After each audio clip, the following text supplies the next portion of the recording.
Bora lá, meus amados. Página 110. Então nós vamos tentar hoje fazer um desfecho, né? Aí da matéria, não esgotando todo o assunto. Mas aí vocês aproveitem, porque hoje é a última aula que a gente tem aí, tá? O último período, né? Primeira parte aí, a gente vai ter, então vocês questionem à vontade a respeito da matéria, porque dificilmente a gente retorna, né, num assunto de uma matéria. Servo de Deus, pega ali por gentileza. Isso, falando aqui, a coletiva. Estou me sentindo aqui na Velovida. Então, vocês questionem à vontade aí, tá bom? Página 110. Ficou alguma coisa da aula passada que vocês queiram perguntar? De repente, final da aula a gente não explicou muito bem, ponto, último, ou ficou alguma dúvida, ou vocês assistindo novamente a aula, né, no meio da semana, de repente vocês, opa, isso aqui eu nem prestei atenção direito e fiquei com dúvida. Ou lendo alguma página do livro, no meio da semana, do segunda passada até hoje, de repente vocês pegaram o livro, ficaram lendo lá, pegaram as referências bíblicas, alguma palavra de repente não entendeu, anotou aí no canto, isso eu vou perguntar para o André quando chegar na segunda próxima. Tem. É a hora agora, a oportunidade está dada.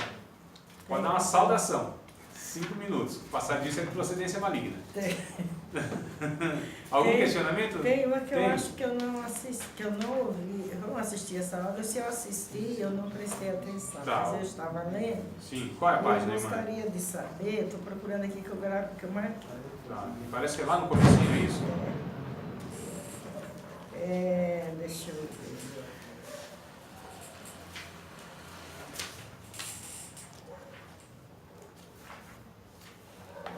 Veja lá.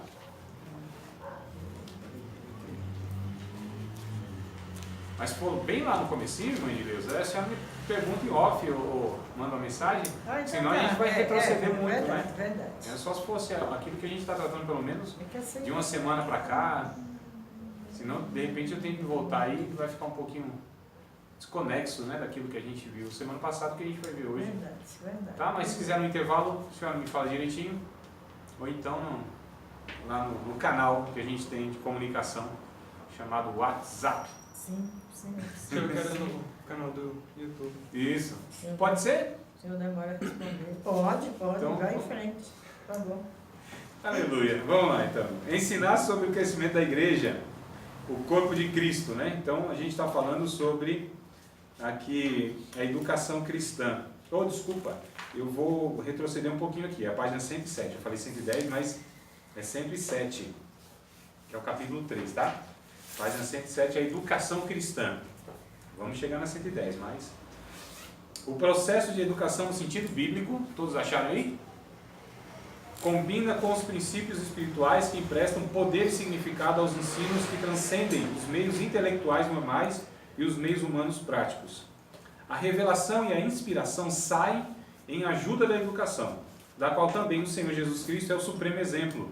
Portanto, espera-se que as pessoas assim educadas sigam tal exemplo e dupliquem, tanto na natureza quanto na prática. Neste capítulo, veremos a educação cristã e a sua inter-relação com a escola dominical, onde identificarmos o seu objetivo e sua função na igreja. Então, qual é o objetivo da escola bíblica dominical e a sua função na igreja? Então, o objetivo da educação cristã.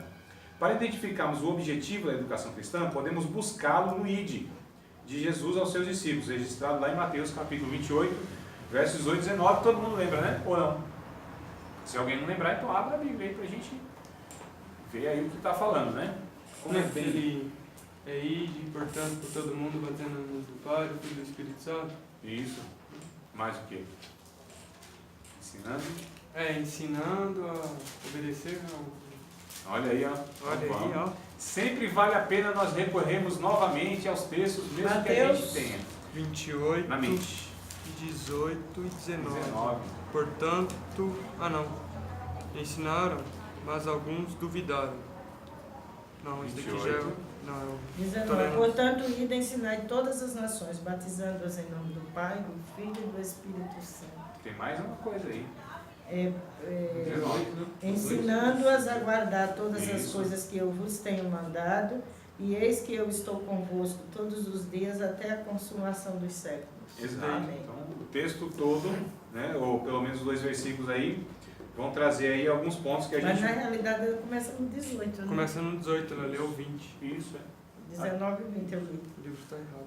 Isso é 19 e 20? Ah, então tá. Começa Então faz o eu li. seguinte, vamos ler novamente 18, 19 e 20.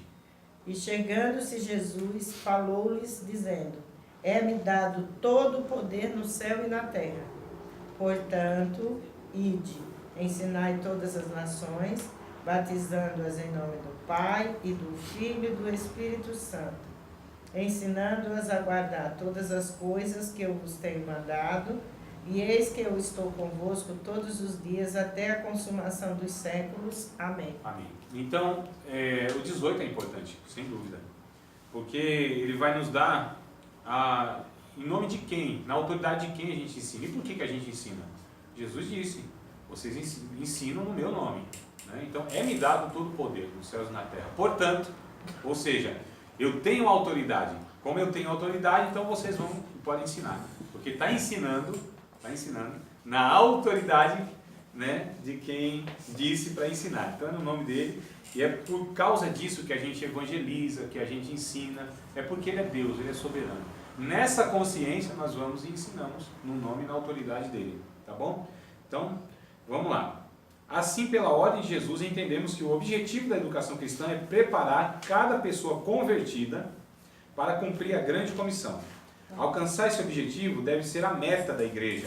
Olha só. Onde o senhor está lendo? Eu estou na página 107, lá embaixo. Objetivo da educação cristã. Achou na página 110. 107. Pode Meu ler. Deus. Por favor. Objetivo da educação cristã, eu leio tudo novo, não tem problema. Não precisa. por Não, mas eu favor. quero que a senhora identifique. Não, por A favor. senhora vai brigar comigo assim, ao vivo e a cores, para todo o Brasil? Já pensou? Continue. Rapaz. De onde o senhor parou, por favor. Tudo bem, mas eu quero que a senhora acompanhe, tá? Achou? Achei. Tá bom. Então vamos.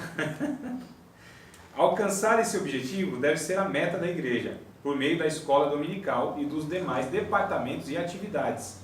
Desse modo, todos os crentes se mostrarão preparados para cumprir o ID de Jesus. Assim, indo, evangelizando, batizando e ensinando. Então, o indo é a vida e a caminhada cristã. Enquanto a gente vai, enquanto a gente vive, enquanto a gente está na carreira cristã, a gente faz o quê? Evangeliza, que é natural do discípulo, né? Todo discípulo de Jesus, não são os evangelistas, nem os pastores, nem ensinadores, nem os pregadores apenas.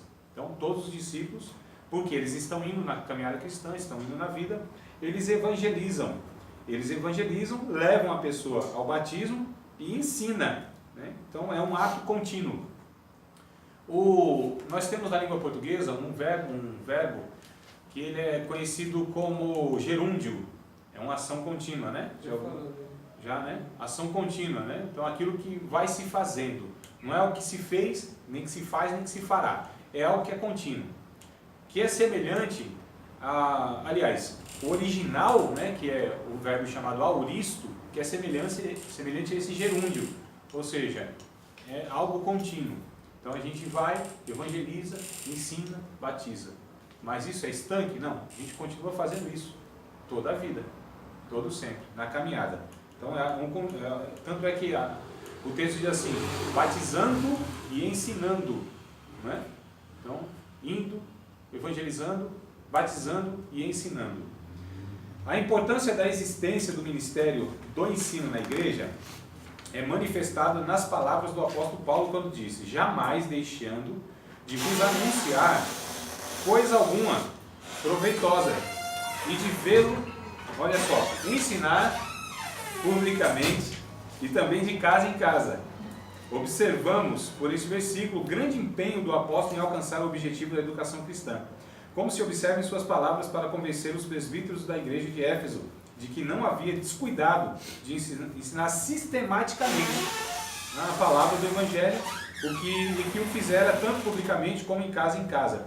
O que é um ensino sistemático, irmãos? Estou perguntando porque eu já falei em uma ocasião aqui. O ensino sistemático.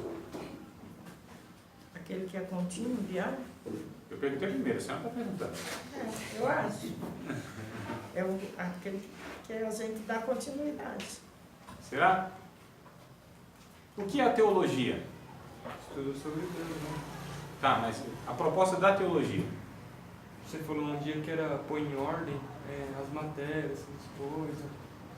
Existe um sistema, né? Um sistema que a gente organiza o ensino. Então isso é estudo sistemático. Por exemplo, eu pego lá, vamos falar sobre o Espírito Santo. Então eu pego de Gênesis a Apocalipse, vamos ver o que a Bíblia diz em Gênesis e Apocalipse a respeito do Espírito Santo. Então a gente vai sistematizar esse tema. É um sistema que se usa, né? Uma abordagem temática.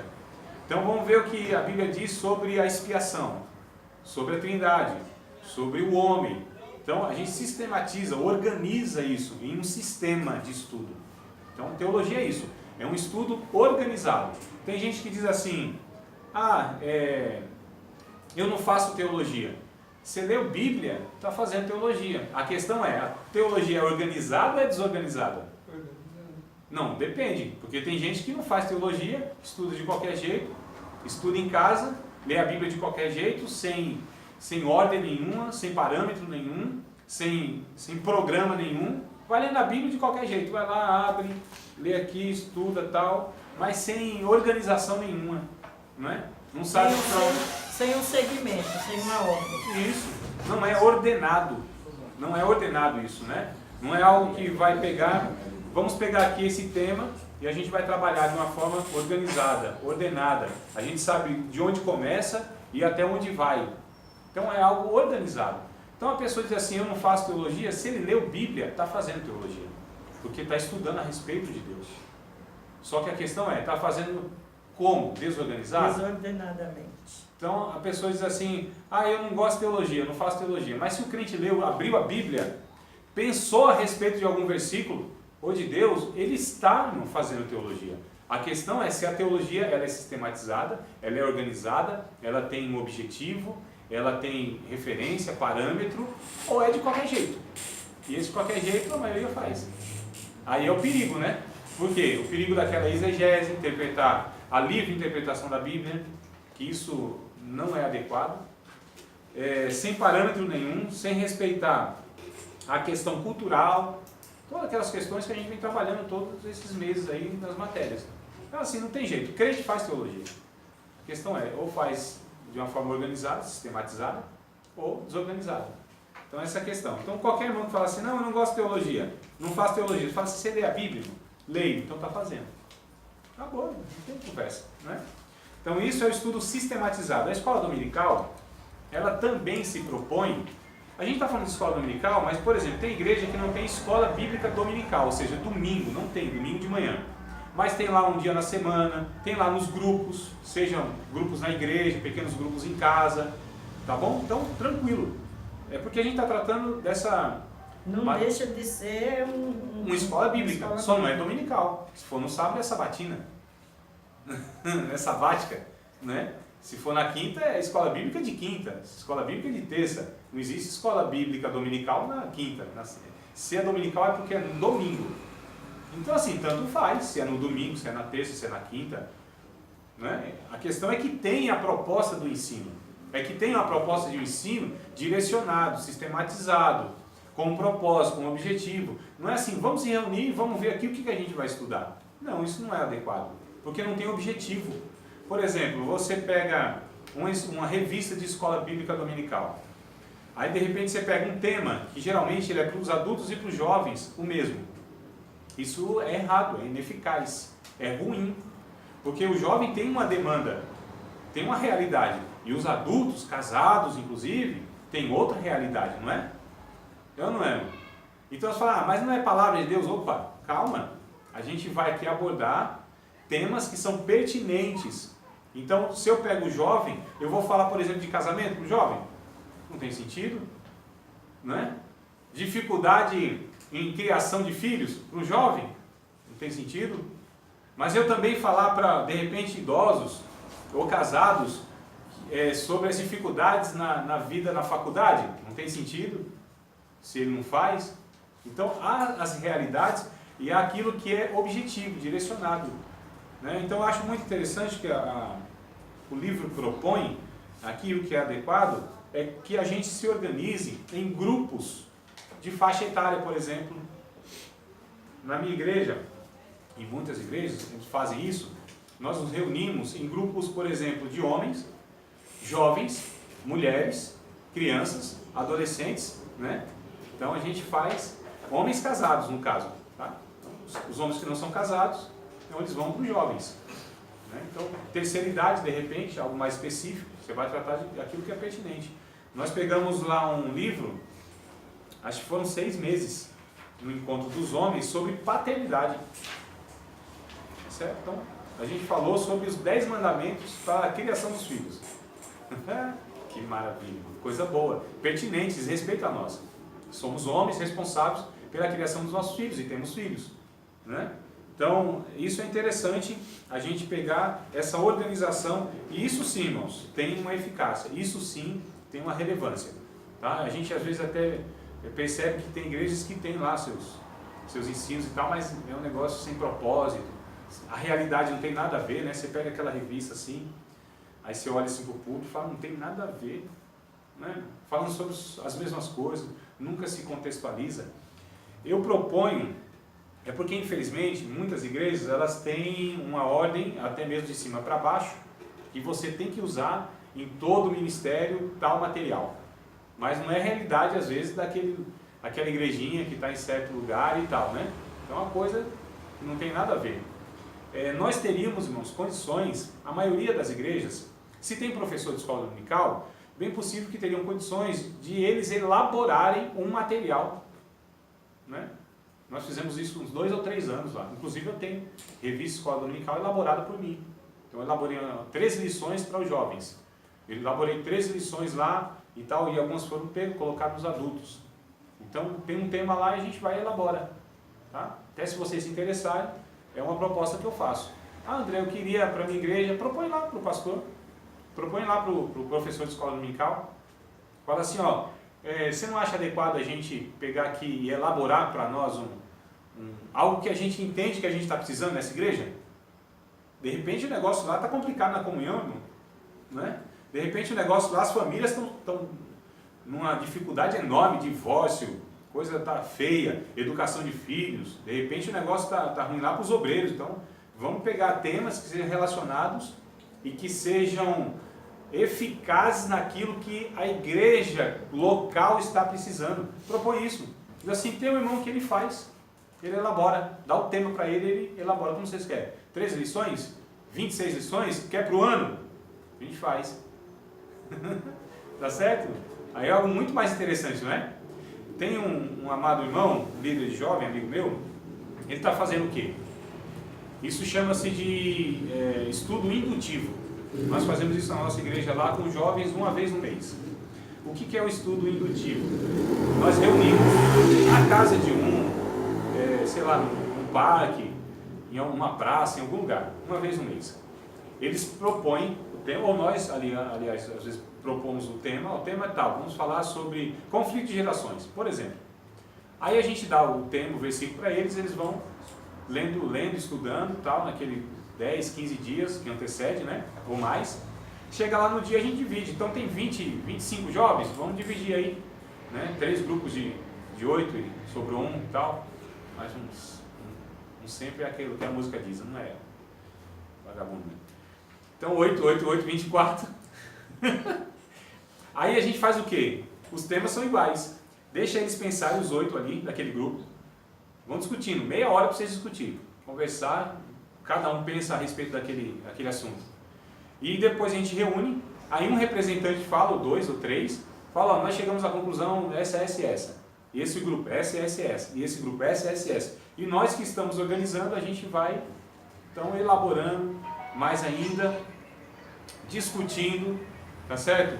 Trabalhando em cima das conclusões deles mesmos, então a gente induz eles a estudarem o texto e tirarem as suas conclusões. Aquilo que está um pouquinho fora, a gente vai acertando. Não é interessante isso? Muito. Não é? Ou às vezes eles propõem, porque a gente fala, qual que é o tema aí que vocês acham? Ah, o versículo tal, o tema tal. Então vamos trabalhar sobre isso. Então esse meu amigo, ele está fazendo o seguinte, ele está colocando lá, o que vocês propõem para esse mês que vem?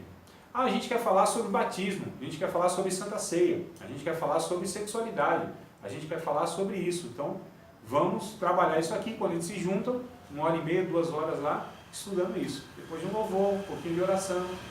Não é interessante, mano? Então, se reúne fora da igreja, dentro lá na casa de alguém, um cafezinho, aquela coisa muito informal, mas que é muito eficaz, muito à vontade. Porque às vezes nesse ambiente de igreja, eu não estou falando que não deva se fazer na igreja, estou colocando aqui uma opção. Eu estou colocando aqui uma possibilidade de a gente acrescentar a liturgia que tem no dia a dia, ou melhor, os cultos que tem na semana, a gente acrescentar mais essa possibilidade. Não é, irmão? Pega um grupo de jovens, um grupo de homens, um grupo de mulheres, vai lá para um chá da tarde, vai para o retiro, uma chácarazinha, faz lá um trabalho de estudo, comunhão e lazer, ó, você já mata logo numa tacada só. Não, promove a comunhão, que é o que nós lemos aqui, que a igreja tem que fazer. Lembra a aula passada? Ele tem que ensinar a comunhão, e a comunhão se ensina como? Na vivência, no dia a dia, né? Então, promove a comunhão, você passa o tempo junto, que é uma dificuldade que a gente tem hoje, de reunir as pessoas de repente. A gente reúne de uma forma muito superficial nos cultos. Nos cultos nós temos uma relação superficial. As pessoas não se conhecem direito, não se falam. É ou não é? Não é um negócio superficial? Termina o culto, sai correndo da minha paz. Isso. Não conversa, não tem aquela confraternização nem antes e nem depois. No culto, lógico que não, que ali o propósito é outro, né? Mas nem antes nem depois, chegam atrasados, saem correndo. É verdade. Então assim, a gente precisa promover essa comunhão. A comunhão se promove na vivência, no dia a dia, na convivência, na conversa, no diálogo.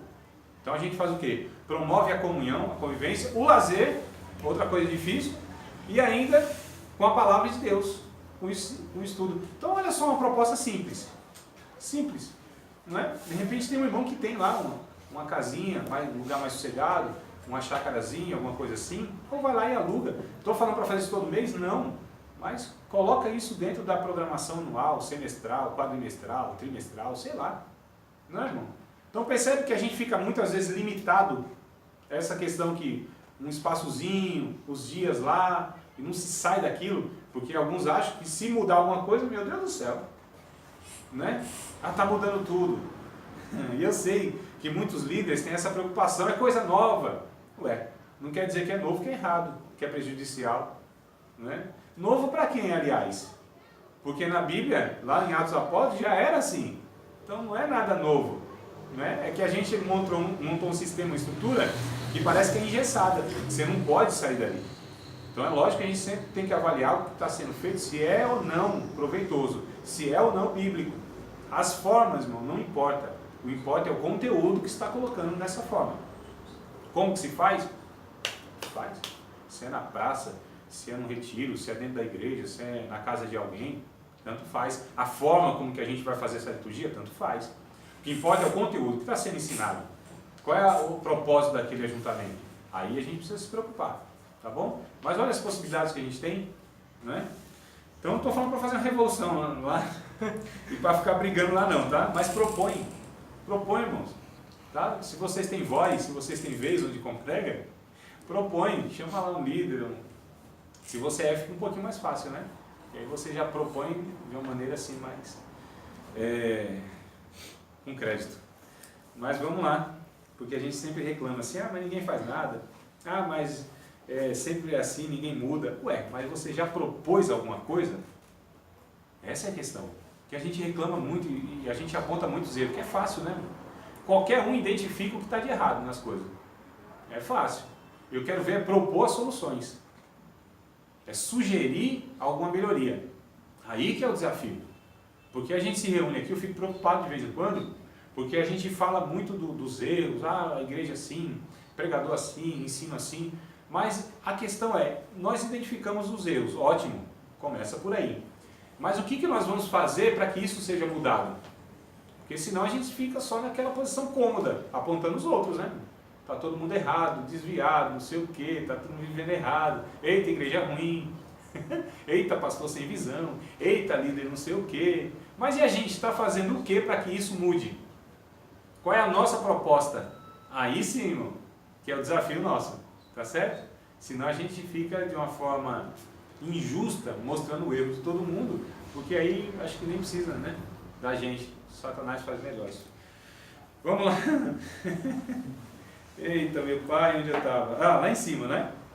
Observamos por esse versículo o grande empenho do apóstolo Enzo em alcançar o objetivo da educação cristã, como se observa em suas palavras para convencer os presbíteros da igreja de Éfeso. Foi que eu parei, né? Se não me falha a memória. Que não havia descuidado de ensinar sistematicamente a palavra do Evangelho, perguntei o que era sistemático. E que o fizera tanto publicamente como em casa. E que não havia deixado de ensinar nem em função da evangelização, ou por qualquer outra atividade, nem mesmo devido às lágrimas, às provocações e às ciladas que lhe sobrevieram à Ásia. Ou seja, nenhuma atividade da igreja é pretexto para que a gente não ensine. Ah, eu preciso evangelizar. Ah, eu preciso fazer visita nos hospitais, nos presídios, não sei aonde. Ah, eu preciso cuidar da liturgia no culto, organização da igreja. Todas as atividades da igreja também devem ter, de alguma maneira, um cunho de ensino, tá certo? Um objetivo de instrução, irmãos. Tudo, toda a pregação. Eu não estou dizendo que todo culto tem que ser uma aula, não é isso. Mas tudo que se faz dentro da igreja, inclusive, e através da igreja, precisa ter uma instrução. E se os membros da igreja não quiserem, não se interessar, é obrigação do pastor passar? É, sem dúvida. Porque se o pastor ele for atender o gosto dos membros, ele está perdido. Porque, na verdade, eles não têm o mesmo gosto. Não é? É responsabilidade da liderança ele ensinar o povo. Se o povo quer ou não, é outra história. Eu tenho uma convicção que eu preciso ensinar. Esse é papel meu. Agora, aí correndo risco, Edson, que muitos estão caindo nisso, é assim, eu preciso agradar o povo. Se eu fizer isso, acho que vai, pelo menos uns 20 saem. Então, a pessoa, ela está liderando para agradar as pessoas.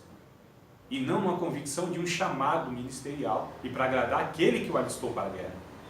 É o que diz o Paulo a Timóteo. Então, tem que ter cuidado nisso. Então, a gente vai fazer o quê? Vai atender o gosto do povo?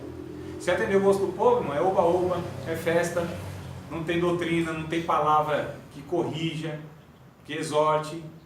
Então aí, infelizmente, muitos caem nisso, né? Com medo de perder, com medo de desagradar fulano e ciclano. Nós não fomos chamados para agradar a homens, Paulo disse. Porque se eu fosse agradar a homens, não seria servo. É a obrigação do pastor da escola dominical? Obrigação, não é obrigação de ninguém.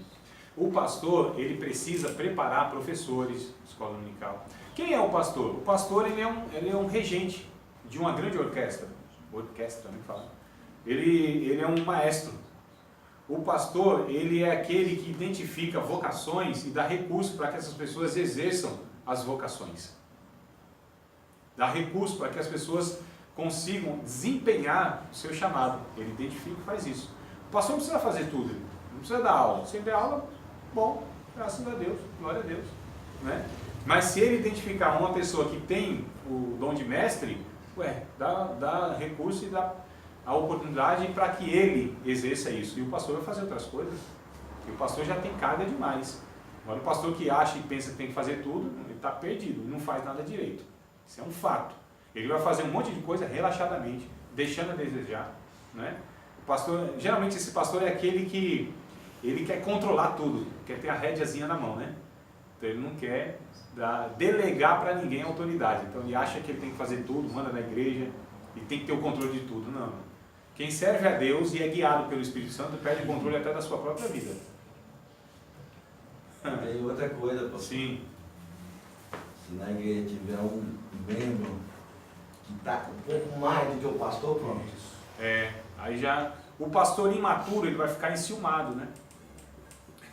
Dá um ciúmezinho. Então de repente ainda tem essa questão. Às vezes vai o professor lá ensina e o povo se identifica, é aquela coisa edificante, proveitosa, dá fruto. De repente vai o pastor lá ensinar e o povo não foi um ensino a contento, né? Porque ele não é mestre. Se ele é pastor, ele vai pastorear. O mestre é dado à igreja para, inclusive, ajudar o pastor a pastorear. Todo pastor inteligente, humilde, servo de Deus e que não tem soberba, nem crise de identidade, ele vai louvar a Deus por ter um mestre onde ele pastoreia. Ele vai glorificar Deus, porque Deus o deu, esse mestre, para ajudar inclusive esse pastor, como também deu um evangelista para ajudar esse pastor, como também deu um profeta para ajudar esse pastor, como também deu um apóstolo para ajudar esse pastor, não é, irmão? Apóstolo, profeta, evangelista, pastor e mestre. É a mão de Deus operando, irmão, através do ministério, para a edificação do corpo de Cristo. Então, às vezes é a questão da liderança ser imatura, né? Não fazer isso. Mas essa é a questão. Então, amados, a gente precisa, inclusive, estar promovendo essa questão do ensino na igreja, instrução na igreja. Se a palavra, se o que é feito na igreja não tem um objetivo de instrução, ela vai ser algo momentâneo. Tá certo? Aquele momento vai ser uma bênção. Louvado seja Deus. Uma maravilha. Só que dali não sai nada. Dali não tem transformação nenhuma. Daquilo que é feito, ficou ali. Acabou o culto, desligou as luzes, fechou a porta. O povo do jeito que entrou, sai. E aí precisa entrar de novo. E vai sair de novo, precisa entrar de novo. Ou seja, idas e vindas a cultos, a movimentos que a igreja faz, mas a pessoa nunca é edificada, transformada, mais parecida com Cristo. Não leva aquilo que recebeu na igreja para fora, porque ficou ali. É algo momentâneo, é fogo de palha, irmão. É emoção que vem, do jeito que vem, vai. É arrepio que acontece também, acabou o arrepio, também acabou o fogo, acabou o poder, acabou tudo. Né? E isso não se traduz numa vida transformada lá para fora. Fica aqui dentro. Então aqueles crentes que ficam dependentes sempre de vir na igreja. Sempre na igreja. Porque se não vir, parece que não consegue enfrentar as lutas e as dificuldades. Então o ajuntamento se torna mais ou menos um alívio momentâneo, paliativo que a gente chama, né? É aquilo que não é duradouro. É aquilo que é quase que uma abstinência. E se eu não for, eu sinto uma falta enorme. Por quê? Eu não recebi um alimento para a vida. Eu recebi algo momentâneo, naquele momento. E dali não teve mais consequência nenhuma na minha vida. Então é uma abstinência que tem. É quase que uma droga.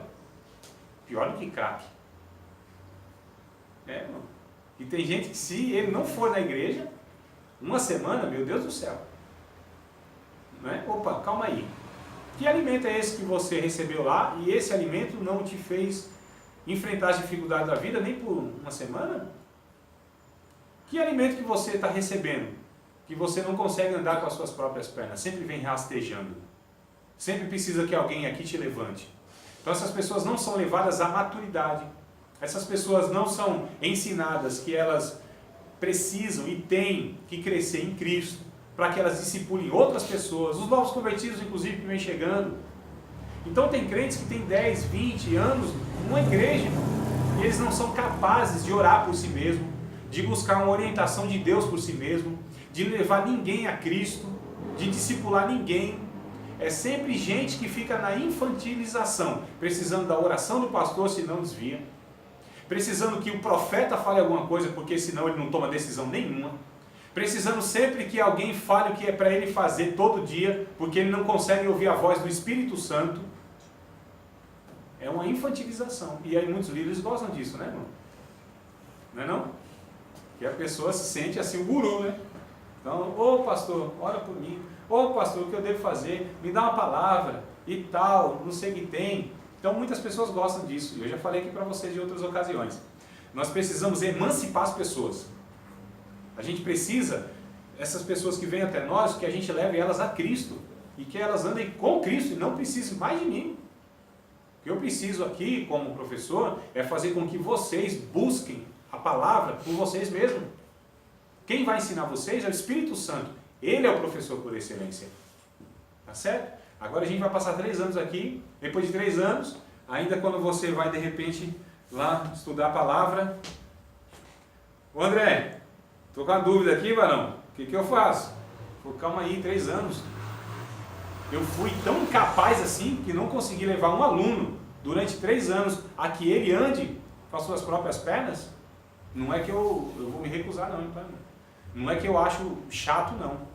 É que eu não tive a eficácia como um professor, né, de teologia a dar ferramentas para os alunos para que eles pudessem continuar estudando fora da sala de aula, depois que acabou o curso. Não precisa mais de mim. Preciso do que agora? Somente do Espírito Santo. É lógico, amados, que a gente sempre vai precisar de irmãos mais maduros. É lógico, pessoas mais experientes. Louvado seja Deus, né? Eu nunca vou ter, assim, um momento que eu falasse, não, me aposentei, porque senão eu ia ficar sem emprego também, né? Mas a questão é essa, então a gente precisa ter essa convicção, a gente precisa ser os pastores da nossa própria vida. Sempre vamos precisar de um líder, de um pastor? Sempre.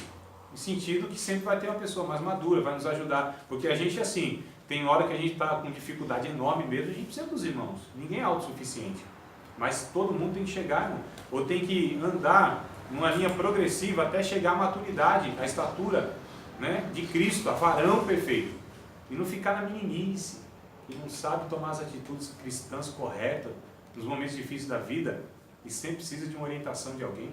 Como assim, irmão? 10 anos, 15 anos, 20 anos? Tem alguma coisa errada. Eu já dei o exemplo para vocês, mas vou falar de novo. Eu falo as mesmas coisas, que vocês pensam que eu falo coisa nova. Depois de um ano e pouco, e não tem mais nada para falar de novo, eu falo de forma diferente, né? Aí vai chegando os novos, aí pensa que eu falo coisa nova. Mas quem está desde o começo sabe que eu vim falando a mesma coisa. Não é não? 24 matérias, sempre um negócio novo, todo dia na semana, fica difícil. A questão é, eu até perdi o que eu ia falar, que eu vou falar besteira. Um exemplo que eu dei para vocês, que é o seguinte. Meu filho tem 10 anos, ele tem 1,56 m hoje, 10 anos, calçando 37 para 38. Ó. Então, há 4 anos atrás, eu até recebi uma foto do Facebook, 4 anos atrás eu vi, né, menininho, menorzinho, carinha de criancinha mesmo, hoje está até o bigodinho saindo, 10 anos. E aí o que acontece? Imagina você que viu o Mateus, meu filho, há 4 anos atrás. Bem menorzinho, né? A conversa era totalmente diferente, mimadinho, fazia umas birras ainda, bem mais baixo, pezinho menor, inclusive, também, sem fiapo de bigode, sem nada, com 6 anos, né? 4 anos atrás, tem 10 hoje, 6 anos. Tá normal, né?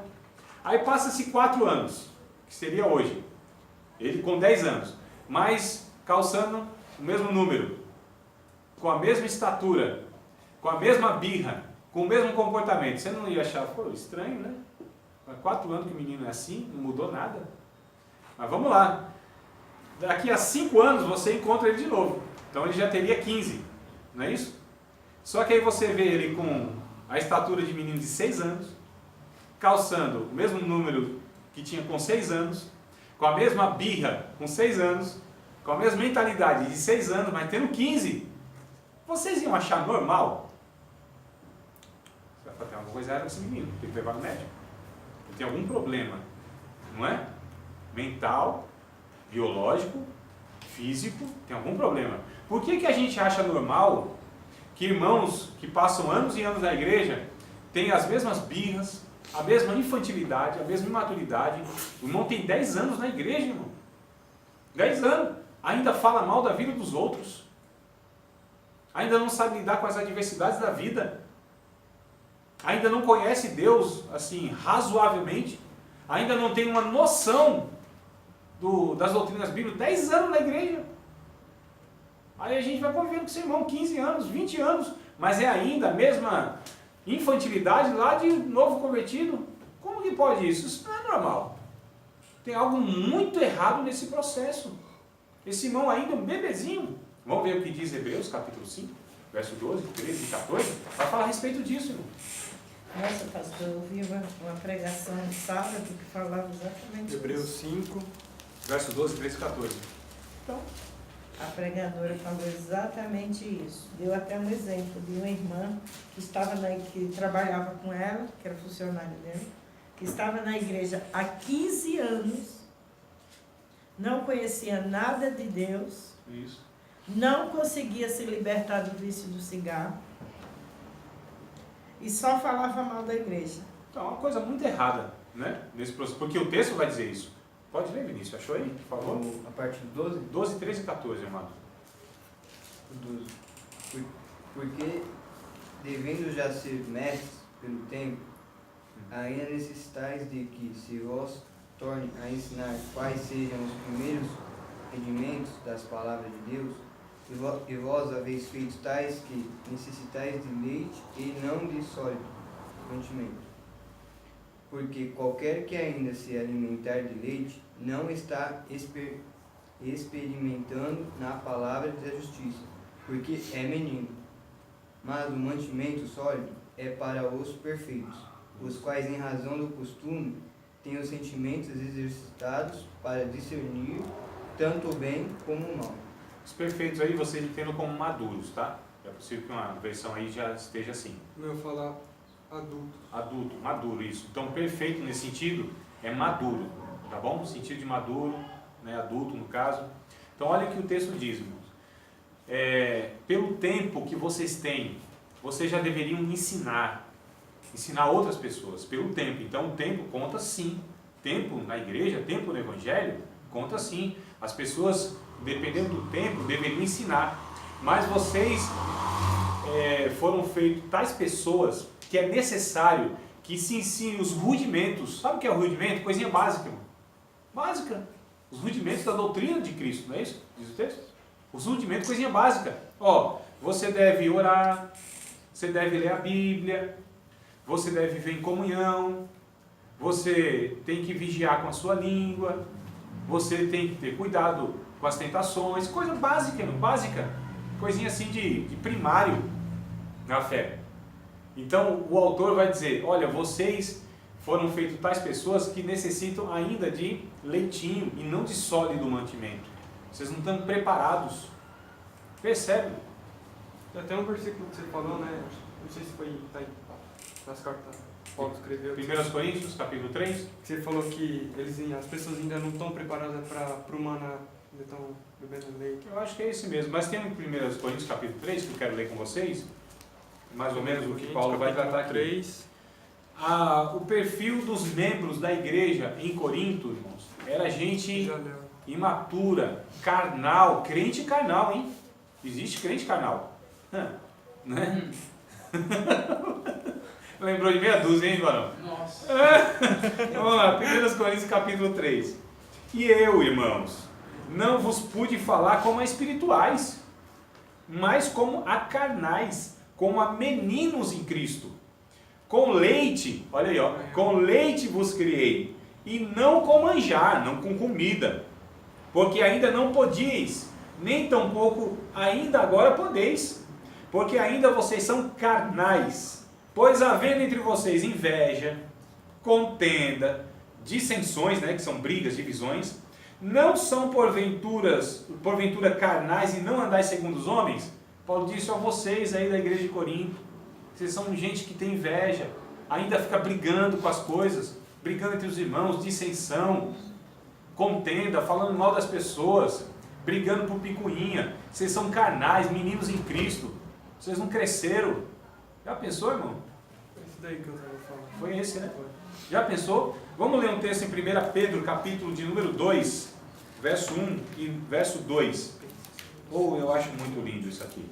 1, 2 e 3, irmãos. Coisa boa, hein? Pedro. 1 de Pedro, capítulo 2, verso 1, 2 e 3. E 3.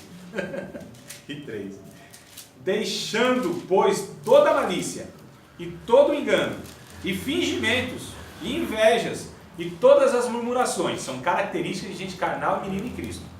Tá? Então, crentes que têm essas características são carnais, são meninos em Cristo, não amadureceram, ainda precisa aprender as coisinhas básicas do Evangelho. Verso 2. Desejai afetuosamente, como meninos novamente nascidos, leite racional, não falsificado, para que por ele vades crescendo. Olha só. E se é que já provaste que o Senhor é benigno. Não, crescer em Cristo, amadurecer. Eu preciso ser um crente melhor a cada dia que passa, um esposo melhor, um amigo melhor, um obreiro melhor, um cidadão melhor, um vizinho melhor, um discipulador melhor, um profissional melhor, um filho melhor, eu preciso um irmão, um companheiro melhor, eu preciso melhorar em Cristo, crescer em Cristo, ser acrescentada à minha fé a virtude, irmão, outro texto aqui de Pedro também, 2 Pedro, lembrei desse aqui, que eu acho interessante esse negócio. Porque o que tem gente infrutífera no reino de Deus, estéril, né? Que não gera. Estéril é aquele que não gera, né? Esterilidade é Essa propriedade da pessoa que não gera. E o que tem de gente que não gera vida, né, irmão? Que não ganha vidas, gente que não gera vida mesmo, vida do Evangelho, vida de Cristo, pelo contrário, gente que mata inclusive. Mas olha o que diz 2 Pedro, capítulo de número 1, verso de número 5. Eu acho também aqui desde o 4, tá? Vamos desde o 4 aqui para pegar o texto melhor. 4, 2 Pedro 1 e 4. Pelas quais ele nos tem dado grandíssimas e preciosas promessas. Para quê? Qual é a finalidade? Para que por elas fiqueis participantes da natureza divina, havendo escapado da corrupção, que pela concupiscência, ou seja, pelo desejo ilícito, há no mundo. E vós também, pondo nisto mesmo, toda a diligência, o cuidado, diligência aqui é cuidado, tá? Todo o cuidado, né? Toda a prudência, toda a cautela, acrescentai à vossa fé a virtude, e a virtude é a ciência, o conhecimento, e o conhecimento, a ciência, né? A temperança, olha só, aquilo que é equilibrado, a temperança, o controle de si mesmo, e a temperança, a paciência, gente paciente, gente tranquila, gente que não perde a linha, e a paciência, a piedade, gente dedicada, irmão, devota, essa é a palavra, devota. E a piedade, ou seja, a devoção ao amor fraternal, né? E ao amor fraternal, a caridade, ou seja, esse amor que se traduz nas obras. Porque se em vós houver e aumentarem estas coisas, não vos deixarão ociosos, gente desocupada. E o que eu tenho para fazer na igreja? Não tem nada. Estou desocupado, ocioso. É claro, irmão, não está crescendo em Cristo. Quem está crescendo em Cristo acha o que fazer no mundo, na vida. Não falta trabalho no reino de Deus. Às vezes, por um motivo ou por outro, não tem espaço naquele quadrado litúrgico, no sistema que colocaram lá, não tem espaço porque, de repente, tem que ser assim assado, não é? Mas no mundo, irmão, na vida, o que tem de gente sofrendo, precisando de uma palavra, de uma ajuda. Vai buscar lá fora. Claro, eu não tenho espaço aqui, é ocioso. Porque, irmão, tem trabalho aos montes, hein? Se tem. Que nem casa, né? Nunca termina o trabalho. Mais ou menos, né? Então, é mais ou menos assim. Então tem, irmão, na vida tem, no mundo tem. Tá aí, o reino de Deus, ele extrapola a igreja local. Né? É que a gente, às vezes, quer um negocinho ali, né? Destacado, um microfone na mão, quer uma liderança, uma palavrinha de elogio. Então, tem esse negócio também. Mas é porque é ocioso, porque quem dá fruto, Deus dá a coisa na mão para ele fazer, e gente na mão na vida dele para ele cuidar. Então, nem ociosos, nem estéreis no conhecimento de nosso Senhor Jesus Cristo. Pois aquele em quem não há estas coisas é cego, nada vendo ao longe, havendo-se esquecido da purificação dos seus antigos pecados. Portanto, irmãos, procurai fazer cada vez mais firme a vossa vocação. Que coisa boa. E eleição, porque fazendo isto, nunca jamais tropeçareis. Amados, dificilmente alguém desvia, cai da fé, desanima da fé, quando essa pessoa dá fruto, quando essa pessoa cresce em Cristo. É um negócio fenomenal, vence as dificuldades da vida, é um gigante da fé, né? Só vai acumulando experiência, só é inspiração para as outras pessoas, mas gente desocupada. Ela quer mais. Ela quer mais. Quem? Aqui? Sem dúvida, porque faz parte da natureza, a natureza divina está impregnada no meu ser, irmão. A minha vida agora é servir a Deus na vida. Eu nem tenho tempo e nem penso em outras coisas, a não ser Deus, a não ser a minha vocação. Ouço de Deus a voz quase todo dia, dizendo: meu filho, vai para cá, vai para lá, faz isso, faz aquilo. E a gente fala: meu Deus, quanta coisa para eu fazer. A gente vai enxergando, irmão, as necessidades. A gente quer abraçar às vezes tudo de uma vez só e não consegue. E é aquela aflição, é aquela agonia. E a sensação de que, meu Deus, eu não estou fazendo isso, eu não estou fazendo aquilo. Mas quem olha de fora fala: como que essa pessoa faz tanta coisa? E ela sempre nessa consciência: Senhor, eu não estou fazendo nada. E essa pessoa que diz: não estou fazendo nada, é ela que faz um monte de coisa. Né? E as pessoas olham assim: mas como pode? Dá tanto fruto assim. Mas a consciência dela é sempre assim: eu estou em falta. Eu não estou fazendo o suficiente. Eu poderia fazer mais. Eu poderia ajudar mais pessoas. Olha que diferença, irmão. É gente que dá fruto, vai transbordando de Deus, né? Sempre tem palavra de Deus, sempre tem vida, sempre tem uma palavra direcionada para uma pessoa que precisa, sempre tem uma mão estendida para ajudar, para orar, para interceder, sempre tem tempo para fazer alguma coisa e se relacionar com gente. Ó, é o que diz o texto aqui, ó, nunca vai tropeçar. Difícil, hein? Porque assim você será amplamente concedido a entrar no reino eterno de nosso Senhor e Salvador Jesus Cristo. Eu não quero nem entrar aqui nas outras questões, porque o que Pedro vai falar é justamente que a gente vai vivendo, essa vida é tão intensa, é tão abundante em Deus, quando a gente já viu, já acabou a vida. É que ele diz aqui, ó, inclusive Deus já tem me falado que já está findando a minha vida aqui, ó. Já, né? Verso 14, Deus comunicou para ele, Pedro, daqui a pouco já te chamo para morar comigo aqui. Foi avisado para ele, a semelhança de Paulo, quando Paulo diz assim, olha, eu já estou sendo oferecido como sacrifício, né? Com libação, acabei a carreira, combati o bom combate, e guardei a fé. Guardei a fé. E a coroa da justiça já me espera, né? E tal. Então ele fala assim, já está afindando a minha vida. O Espírito Santo já comunicou para ele, meu filho, já está acabando as tuas tarefas que eu te dei aí. A vida já foi muito rápida, porque era intensa. A gente tem um ditado que diz o que é bom, dura pouco. O que é bom dura pouco, né? A vida intensa com Deus. Parece que 20, 30 anos, irmão, foi ontem.